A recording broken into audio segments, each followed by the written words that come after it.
Hola, ¿qué tal amigos? Bienvenidos a un nuevo video de Historianoico. Yo soy César Yebra y hoy vamos a hablar un poquito sobre farándula. ¿Pero por qué? Bueno, porque además de los temas que podrían llegar a ser intocables, como la política o la religión, la farándula también forma parte de la historia de México. Quédate hasta el final del video y conoceremos el rumor por el cual se le negó la entrada a México a Elvis Presley, y también conoceremos a las dos mexicanas con las que probablemente no sabías que trabajó. Yo soy César Yebra. Comenzamos. México ha sido un excelente lugar para visitar, y eso pudieron comprobarlo estrellas de talla internacional como Marilyn Monroe, Elizabeth Taylor o Jim Morrison y The Doors. Pero hubo un momento en la historia en el que, gracias al conservadurismo de la época, se le negó la entrada a nuestro país al mayor exponente del rock and roll, al rey, a Elvis Presley. Y no solamente se le prohibió la entrada, sino también se prohibió su música y sus películas. Pero ubiquémonos en aquella época. ¿Qué pasaba en México por allá de 1957?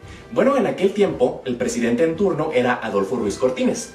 También fue ese el año en el que murió Pedro Infante, y también fue el año del llamado Terremoto del Ángel. También fue durante la década de los 50 que comenzó la ola del rock and roll en México.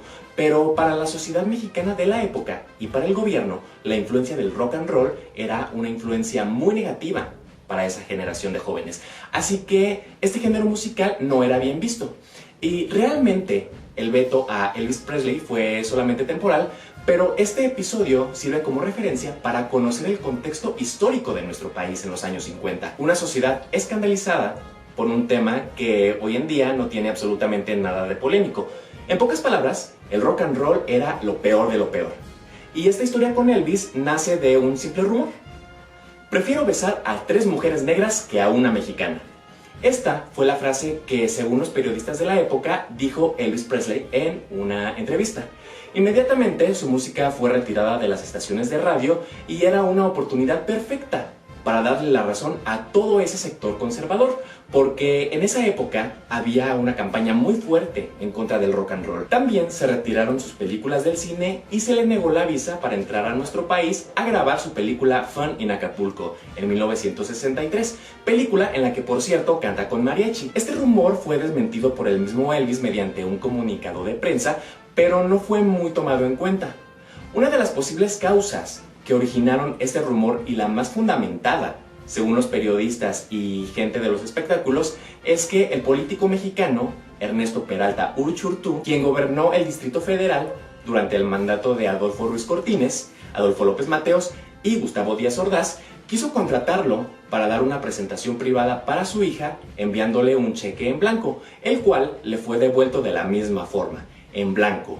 Cosa que molestó bastante a este político, el cual se encargó de que los medios propagaran este rumor, además de decir que Elvis era homosexual. Personalmente, esta es la versión que a mí me parece más lógica, porque creo que la idea de un político enchilado por el rechazo, en una época donde las buenas y conservadoras conciencias eran las principales detractoras del rock and roll, era el escenario perfecto para un rumor de este tipo. Y sí, solamente se trató de eso, de un rumor.